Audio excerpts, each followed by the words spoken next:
Have you ever felt your heart grow heavy upon realizing it's you, the one who always nurtured hope, the one who ceaselessly whispered words of love, who is the last to walk away?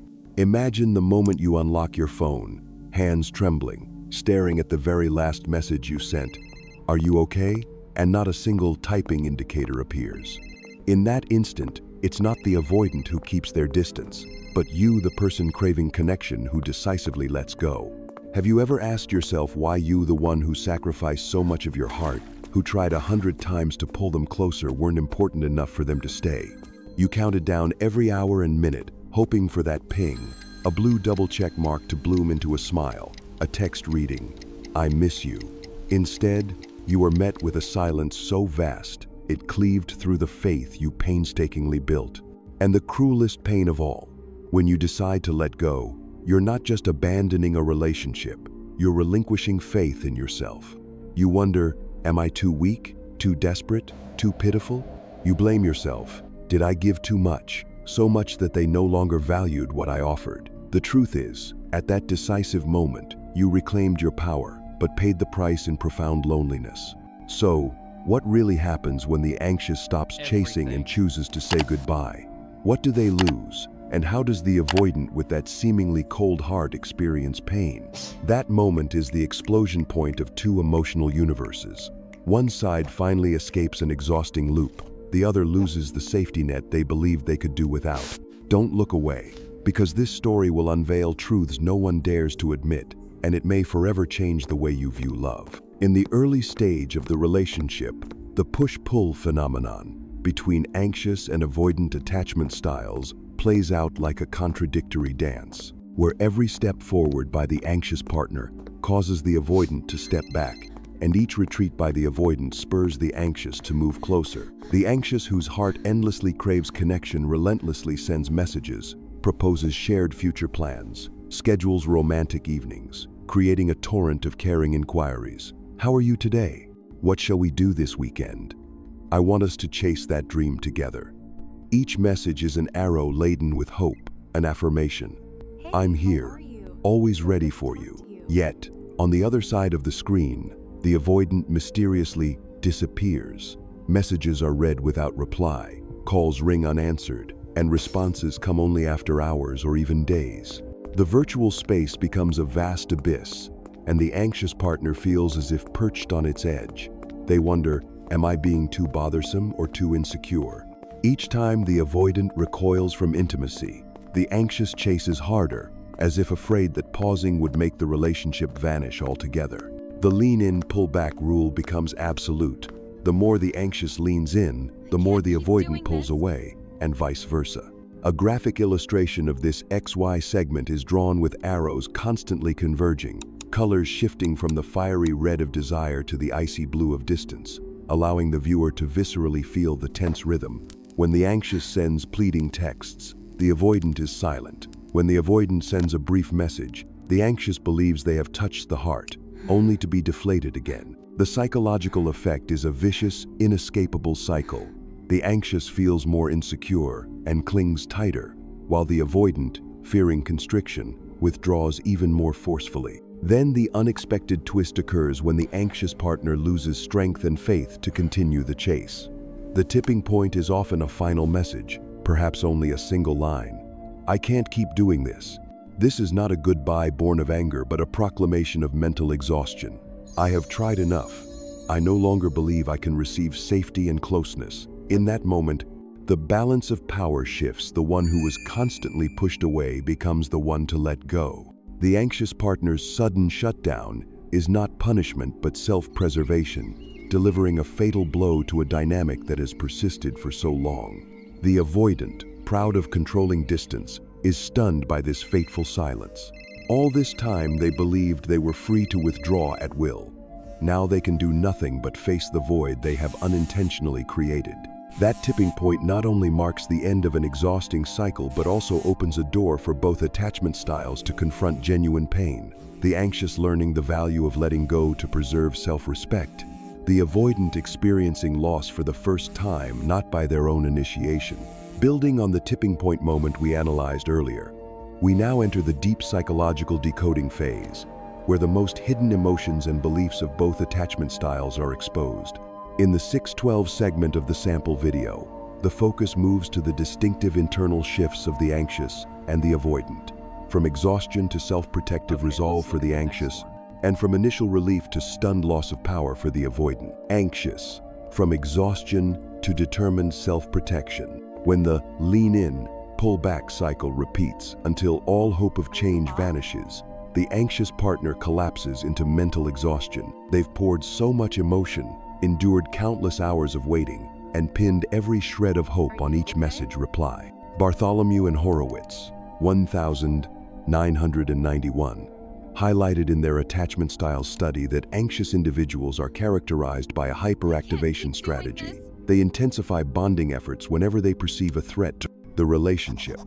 This explains why they cling to the belief that one more attempt, one more act of perseverance, will break down their partner's defenses.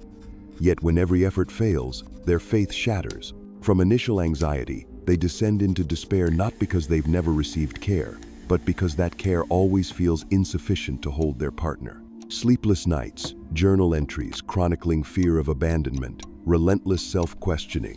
What did I do wrong? Am I not worthy?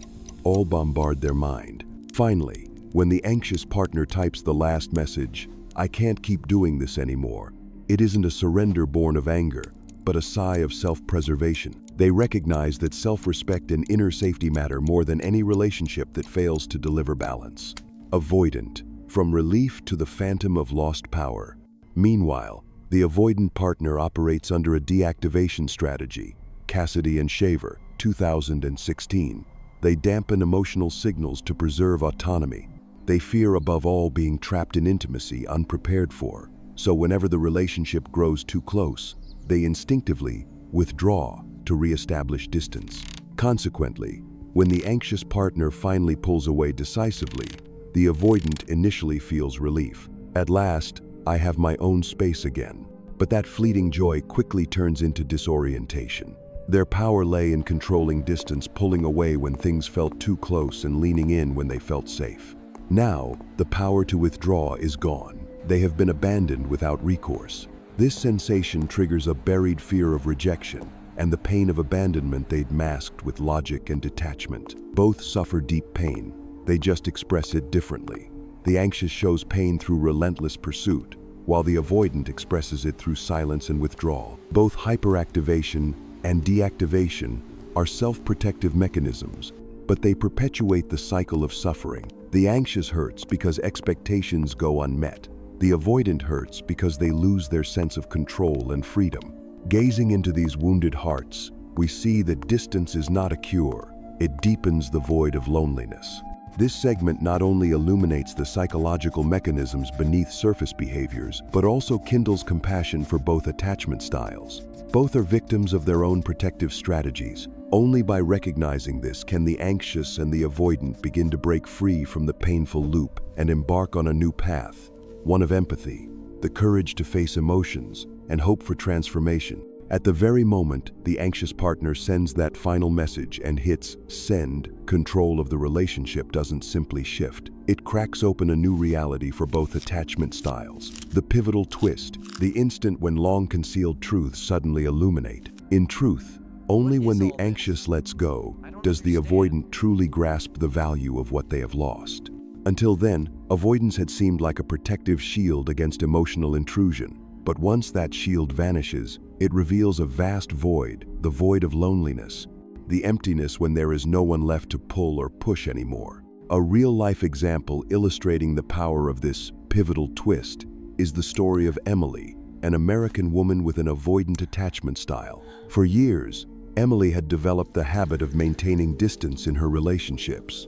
She stayed busy with her marketing career, freelance projects, morning gym sessions, and evening art classes to avoid confronting the barrage of texts from her anxious boyfriend, Jack. Jack, clearly anxious, would call and text her constantly, making future plans like a trip to New York or a weekend of cooking and movie night. Though genuine, these invitations became a burden for Emily, someone who cherished freedom and personal space above all else.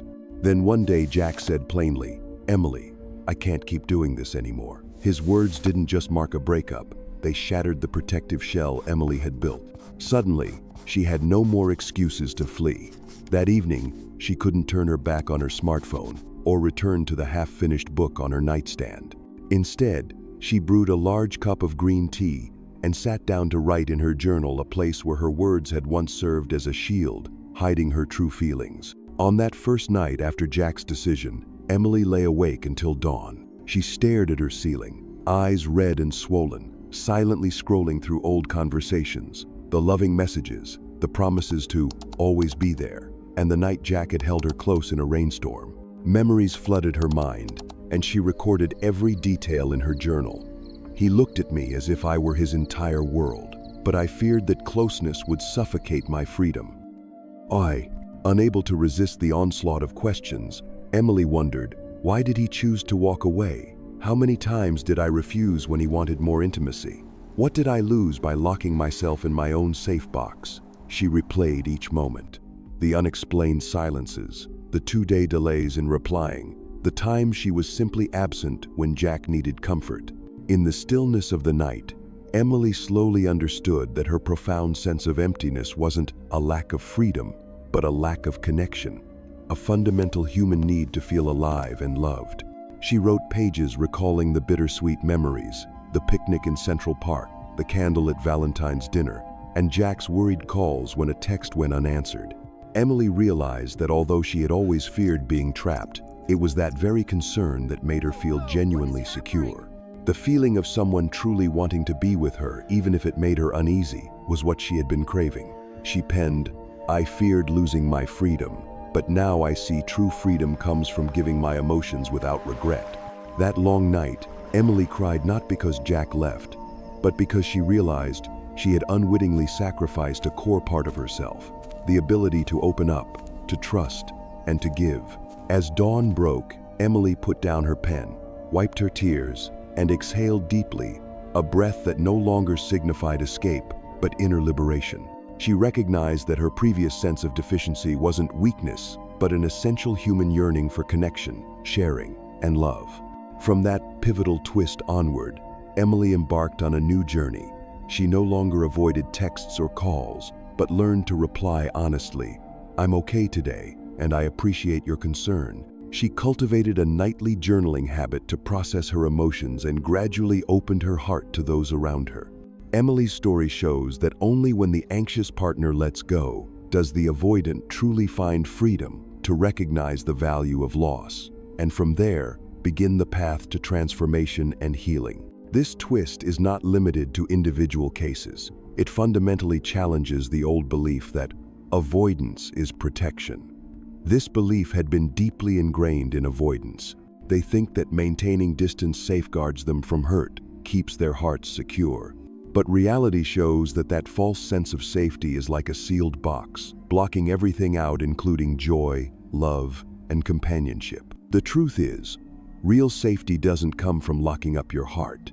It comes from the courage to open up and face your own emotions, even if they bring pain. When avoidants recognize that avoidance doesn't protect but prolongs suffering, they begin to shift their perspective, no longer evading, but choosing to endure and accept the vulnerability of their hearts.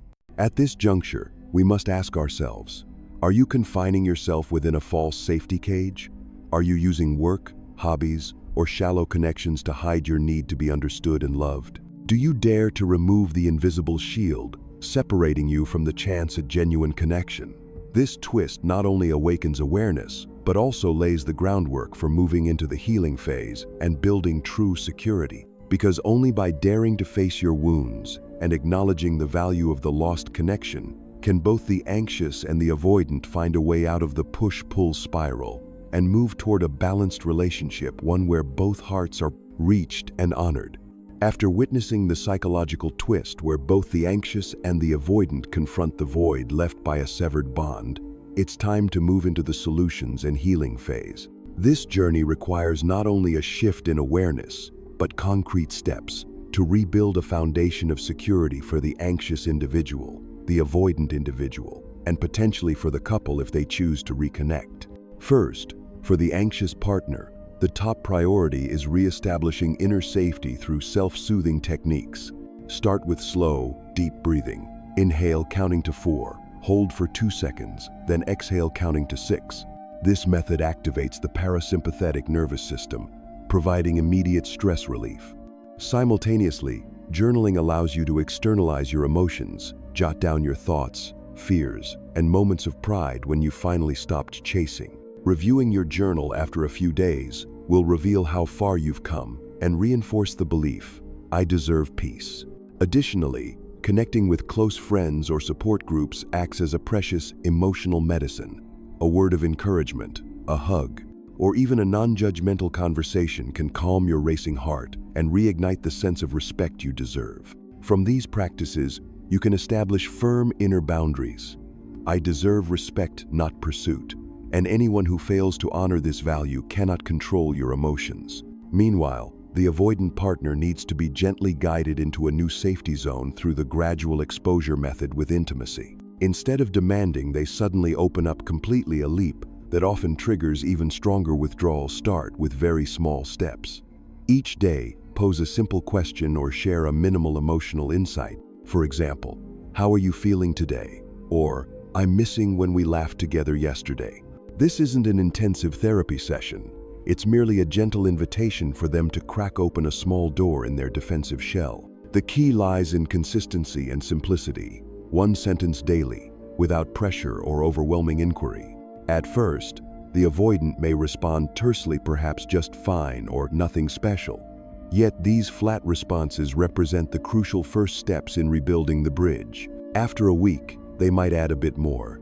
Today, I want to share something small that made me happy, and start feeling more comfortable placing their emotions on the table. Each question and share, no matter how small, chips away at the invisible wall that separates them from intimacy. Alongside daily practice, professional intervention plays a pivotal role. EMDR, eye movement desensitization and reprocessing. Therapy will help them reprocess old memories of abandonment or deep hurt. Combined with CBT, cognitive behavioral therapy, the avoidant learns to identify automatic thoughts like, if I open up, I'll get hurt, and gradually replace them with healthier beliefs such as, sometimes sharing feelings is how we find connection. With each therapy session, they not only understand the roots of their abandonment fears but also acquire skills to face and manage those emotions instead of avoiding them. The synergy of gentle daily approaches and specialized therapy yields positive results in clear phases. The initial phase is relief, when the avoidant realizes answering one simple question is not painful. Next comes the challenge phase, as they share small memory fragments, perhaps a moment of sadness or worry. Once they navigate this stage successfully, they enter the confidence phase. Feeling safe in sharing, their trust in relationships strengthen. Ultimately, the avoidant becomes ready to embrace a new relationship with an open heart, no longer guarded or fearful. Thus, gradual exposure to intimacy is not merely a recovery method but an emotional rebirth journey, from the smallest steps leading to the freedom to choose genuine love. As the avoidant completes this journey, they not only rediscover trust in others but also restore trust in themselves. If the two of you decide to work on reconciliation together, drafting a mutual attachment contract is essential. In this agreement, commit to balancing closeness and personal space. For instance, dedicate at least 20 minutes each evening to a check-in, where each person shares the day's highlight and the biggest worry. Simultaneously, define a safe word, a key word to signal when one partner needs temporary distance to avoid emotional overwhelm. The daily 5-minute check-in not only sustains closeness but also uncovers subtle rifts early. And if the situation demands deeper work, consider enrolling in the Secure Start workshop, which offers group exercises, role plays, and personalized roadmaps, everything you need to master communication, self-regulate emotions, and cultivate trust. In summary, the solutions and healing phase is not a fresh start, but a recalibration of what broke. For the anxious, self-therapy, boundaries, and supportive connections. For the avoidant, measured exposure and clinical support. For the couple, transparent commitments and daily tools. The key is patience and consistent practice. Every breath, every journal entry, every check in minute is a building block for inner security. when neither partner is forced into the roles of chaser or runner, but instead both act as agents in their bond, the push-pull spiral gives way to a new rhythm, a rhythm of respect, understanding, and balanced love. And so, after the long journey from awareness to action, both the anxious and the avoidant have traversed pain, shifted their perspectives, and gradually rebuilt trust in themselves and each other. The anxious have learned that self-love is not selfish, it is the firm foundation that allows them to give without fear of emptiness. The avoidant have realized that intimacy is not a shackle, but the pathway to genuine connection and meaning in life. Whether you choose to reunite or go your separate ways, the greatest lesson is daring to let go of the roles of chaser and runner, and instead co-create a new rhythm, a rhythm of respect, understanding, and the freedom to love. Remember, a lasting relationship doesn't hinge on distance or clinginess, but on the courage to be honest with your own emotions and to honor your partner's boundaries. Now, you hold the roadmap. From self-soothing techniques to gradual exposure, inner boundaries to attachment contracts, and daily actions like your nightly check-in. Apply each step methodically and patiently observe your own progress. Every deep breath, every journal entry, and every "I'm okay" when you choose to pause is a small victory on the path to true safety and happiness. If you found this journey helpful, please leave a comment sharing your experience. And don't forget to hit like and subscribe so you won't miss upcoming videos on attachment theory and nurturing healthy relationships. Thank you for watching, and may you always find peace and love because healing starts when fear ends.